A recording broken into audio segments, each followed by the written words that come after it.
Lockdown समाप्त होते ही आरोप प्रत्यारोप का दौर शुरू हो गया। विधानसभा चुनाव सर पर है, चुनावी पार्टी एक दूसरे का सीधा आरोप लगाते हुए बयान दे रहे हैं। आज जनता दल के राष्ट्रीय महासचिव अरुण कुमार सिंह कोरे पहुंचकर प्रेस कॉन्फ्रेंस कर कहा कि लालू प्रसाद और सूबे के मुखिया नीतीश कुमार दोनों ही बिहार को खोखला कर दिए हैं। सारे उद्योग बंद पड़े हैं या फिर बंद होने के कगार पर है।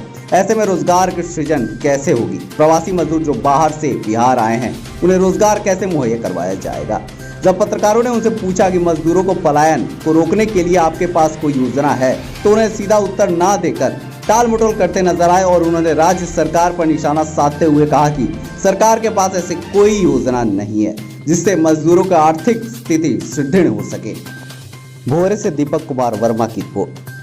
सचिव भी है। अभी जिस तरह से बिहार में मजदूरों का आना शुरू हुआ है, इसे आप क्या मानते हैं? क्या ये बिहार सरकार की विफलता है कि यहाँ इंडस्ट्री नहीं दे पाई, जिसके कारण मजदूर पलायन किए थे? और फिलहाल विकल्प क्या है कि मजदूरों का पलायन रुके? आप लोगों के माध्यम से मैं एक बात कहूँ,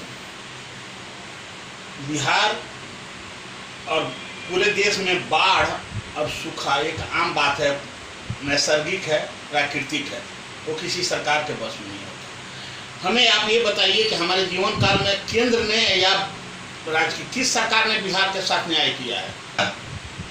किसी सरकार ने किया है? आंख उठा के देख लीजिए। जो आए बिहार की अस्मिता को लूटते रहे। भाजपा के रीजन में स्वर्गीय माननीय अटल बिहारी वाजपेयी जी के रीजन में बिहार का एक बंटवारा करने की प्रोसेस शुरू हुई थी और बिहार का एकमात्र और रेवेन्यू कलेक्शन सोर्स झारखंड था। जब हमारे सारे मिनरल्स झारखंड में थे और बिहार की सबसे बड़ी फंड जनरेशन वहीं से होना था, तो जब उसको अलग किया गया तो क्या केंद्र सरकार की जिम्मेदारी नहीं बनती थी कि बिहार में आमदनी के स्रोत पैदा किए जाएं? तो हम केंद्र सरकार को कैसे कह सकते हैं कि दोषी नहीं है? और राज्य सरकारें तो भगवान के भरोसे चल ही रही हैं कि वहाँ पर नहीं तो राज्य सरकारें भी सोचती, बिहार के लोगों की सरकारें भी सोचती कि हमारे बिहार के लोग यहाँ कमाए तो एक भी चीनी मिल बंद होता, रेशम उद्योग बंद होता, जूट मिल बंद होता। इन 30 सालों में तो यही बंद हुआ है ना। और जीने के लिए तो आदमी कहीं ना कहीं कोई ना कोई जन्म यत्न करेगा ही, और उसका नतीजा है कि आज इन 30-40 सालों में केंद्र और प्रदेश सरकार ने मिल के बिहार को बीमारू राज्य तो पहले से ही बना के रखा था। प्रदेश दिख रहा है, उसके विकल्प के रूप में आप अपनी पार्टी को देखते हैं क्या? सबसे बड़ी बात तो ये है कि मैं ही देखता नहीं हूँ, हर बिहारी देख रहा है।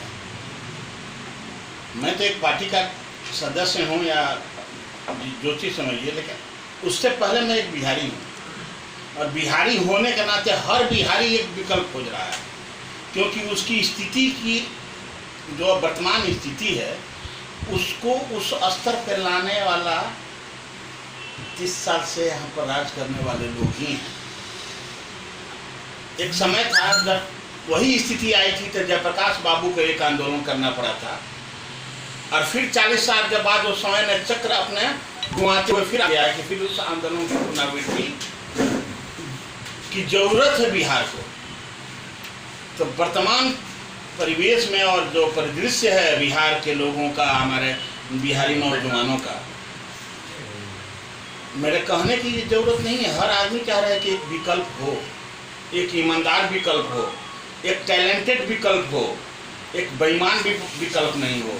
पढ़े लिखे लड़के जो यहाँ से भी किसी कारणवश मजबूरी बस चले गए, वहाँ बिहार से बाहर जाके अपने आप को खड़ा कर लेंगे। अगर वो लड़के पुनः लौट के अपने घर को सजाना शुरू कर दें तो बिहार को विकल्प तो ऐसे ही मिल जाएगा।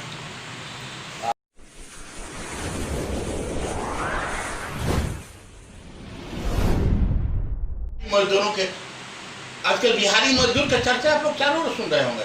अरे मैं तो भाग्य धन्य कहता हूँ कोरोना को कि जिसने ये साबित कर दिया कि बिहारी मजदूर जाके दिल्ली और गुजरात और महाराष्ट्र को चमका सकते हैं, वो लौट के घर में आए हैं, बिहार को क्यों नहीं चमका सकते हैं? लेकिन दुख है कि सरकार के पास कोई फिलॉसफी नहीं है, सरकार के पास कोई प्लान नहीं है जिस प्लान के तहत आप बताइए कि क्या रातों रात कोई इंडस्ट्रियलिस्ट आ जाएगा बिहार में रोजगार देने के लिए? उद्योग मंत्री तो आमंत्रित किए है ना, आमंत्रित किस आधार पर? आमंत्रित तो मुंह से सबको हम कर देंगे, हम बिल गेट्स को भी इनविटेशन भेज देंगे, बिल गेट्स आ जाएंगे। हम पूछ रहे हैं कि जो भी लोग, हम किसी एक व्यक्ति का नाम है, सरकार ने एक भी प्रयास किया कि बिहार के किसी मिल को चालू करें? हमारी एक संपदा तो हमारे साथ है ना, वो कोई नहीं छीन सकता ना। गंगा प्लेटू और हमारी जमीन, उपजाऊ जमीन है, पहाड़ तो कम है। हम तो एग्रीकल्चर से अपने को खड़ा कर सकते हैं ना। लीची बिहार का, अनारस बिहार का, आम बिहार का, अब पैकिंग होगी बेंगलोर में, रेवेन्यू किसको मिलेगा जी? वो पैकिंग बिहार में क्यों नहीं होती है? उसकी छोटी छोटी यूनिट क्यों नहीं लगती है यहाँ पे? क्यों नहीं वो बिहार का ब्रांड होता है? अगर वो बिहार का ब्रांड बनता तो क्या बिहार को रेवेन्यू नहीं आती, एम्प्लॉयमेंट जनरेट नहीं होता?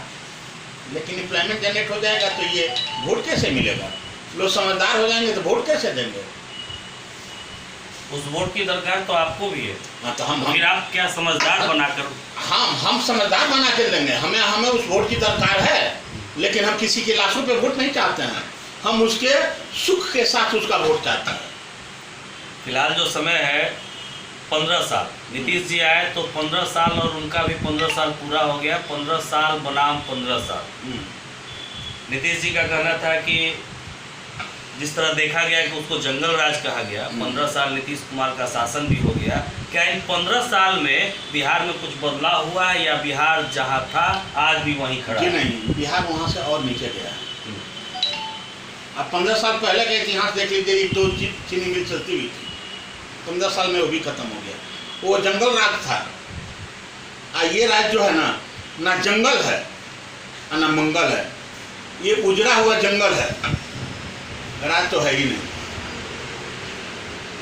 जिस सरकार में कोई इथिक ना हो, रात भर में आज उनके पाले में या कल उनके पाले में हो के सिर्फ कुर्सी बचाए रखे हैं, वो राज्य को क्या देगा?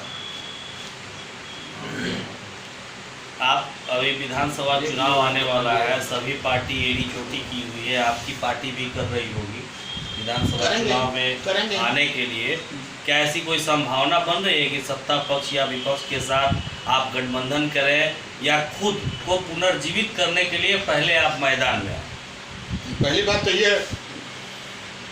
कि हम गठबंधन अगर कर ही लिए तो हमें और उनमें अंतर क्या रहा? हम उनके हर गलती को तो एक्सेप्ट कर लेंगे तभी ना गठबंधन करेंगे जी। अगर हमारा मकसद यही होगा कि हमको एकदम सरकारें बनाना है तब ना गठबंधन करेंगे। आपकी पार्टी इस विधानसभा चुनाव में मैदान में उतर रही है या नहीं? 243 सीटों पे उतर रही है, अपने दम खम के साथ उतर रही है और हर उस नए चेहरे के साथ उतर रही है जिस चेहरे का संबंध किसी राजनीतिक परिवार से नहीं है, किसी घोटाले से नहीं है, किसी ब्यूरोक्रेसी से नहीं है। इसके लिए तैयारी है आपकी?